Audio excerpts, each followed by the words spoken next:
يا صباح الخير، انا سمر ودي قناتي. النهارده ان شاء الله هنفرز مع بعض التوم بافضل طريقه ممكن تفرزي بيها التوم من غير ما يكسد منك ومن غير ما يسود، يقعد معاكي من السنه للسنه ما يجرولوش اي شيء. يلا نبدا الوصفه ونقول بسم الله ونشوف مقاديرنا ايه. اول حاجه معايا انا جبت 10 كيلو من التوم، فرمتهم طلعوا 3 كيلو وربع بالظبط. 3 كيلو توم بيعملوا كيلو توم مهروس، 3 كيلو توم صحيح بيعملوا كيلو توم مهروس.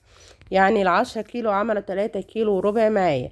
الكيلو انا جايباه من عند الراجل اللي انا بتعامل معاه، هو اللي بيفرمهولي لانه بياخد وقت جدا وبيتعبني. انا بروح عنده وبنقيه وهو بيقشره بيفرمهولي بطريقه نظيفه جدا.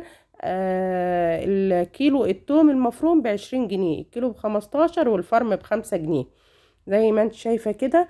بعد ما فرمته خالص جبته بقى، هنبدأ ان ايه نفرزه مع بعض، وهنحط عليه المكونات اللي هي هتحفظه ما تخلوش يسود مننا ويقعد معانا من السنة للسنة يا جماعة، ومن غير ما يأكسد مننا. واقولك على التركية اللي ما تخلوش يأكسد منك ويبقى ضر عليكي. اول حاجة هننزل عليه بنص كوباية من الملح.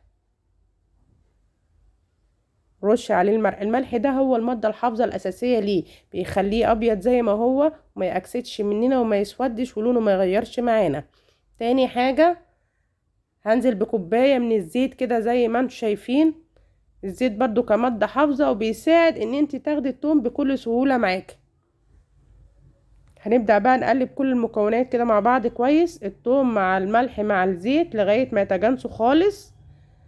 هنا انا حسيت ان ان التوم محتاج شوية زيت كمان، الزيت كان قليل فيه، فهنزل بنص كوباية عليه من الزيت.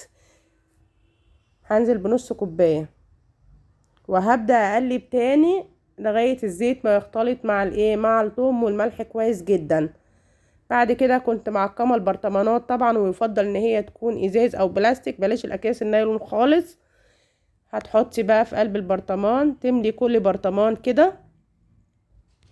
لما بتجيبيه من بره بيبقى اسهل وهو مفروم كده يا جماعه. في حاجه كمان، تجيبيه في اول ما يطلع التوم، ما تستنيش لما ينشف، لانك لو استنيتيه لما ينشف هتضطري ان انت تقشريه وهيتعبك جدا، وكمان مش هيرمي معاكي كتير. وتختاري التومه اللي راسها حمرا مش اللي راسها بيضه، ده احلى توم للتفريز. مليت اول برطمان زي ما انت شايفه والتاني اهو معانا كده، وهكمل طبعا بقيه الكميه.